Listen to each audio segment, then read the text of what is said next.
একটা খবর উঠে আসছিল যে ছাত্রছাত্রীদের ট্যাবের টাকা অর্থাৎ তরুণের স্বপ্ন প্রকল্পের যে টাকা, সে টাকা কিন্তু ২৬শে সেপ্টেম্বর দেওয়ার কথা ছিল। এরকম একটা কিন্তু গুঞ্জন উঠে আসছিল। কিন্তু এই মুহূর্তে শিক্ষা দপ্তর থেকে সেরকম কিন্তু নোটিফিকেশন বা সেরকম নোটিশ কিন্তু জারি করা হয়নি যে ২৬শে সেপ্টেম্বরে কিন্তু তাদের তরুণের স্বপ্ন প্রকল্পের যে ট্যাবের টাকা, সেই টাকা কিন্তু তাদের দেওয়া। তবে বর্তমানে রাজ্যে বিভিন্ন জেলায় বন্যা পরিস্থিতির কারণে আপাতত অনেক সরকারি কাজ অনেকাংশে স্থগিত রয়েছে। সেক্ষেত্রে সামনেই কোনো ছোট বড় অনুষ্ঠান আপাতত করা সম্ভব নেই শিক্ষা দপ্তরের তরফ থেকে। কারণ বিভিন্ন জেলা থেকে যোগাযোগের অসুবিধা হচ্ছে।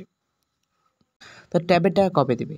তরুণের স্বপ্ন প্রকল্পের টাকা ২৬শে সেপ্টেম্বর পুজোর আগে দেওয়ার একটা সম্ভাবনা উঠলেও আপাতত শিক্ষা দপ্তর থেকে কোনো আপডেটই আসেনি। কাজেই ২৬শে সেপ্টেম্বর কোনো ট্যাবের টাকা দেওয়া হচ্ছে না। অর্থাৎ ২৬শে সেপ্টেম্বরে যে ট্যাবের টাকা দেওয়ার একটা গুঞ্জন উঠে আসছিল, তো শিক্ষা দপ্তর থেকে সেরকম কিন্তু কোনো আপডেট কিন্তু এখনো পর্যন্ত পাওয়া যায়নি বা সেরকম নোটিফিকেশনও কিন্তু জারি করেনি। অর্থাৎ আগামী ২৬ সেপ্টেম্বর অর্থাৎ কাল টাকা এখন দেওয়া হচ্ছে না।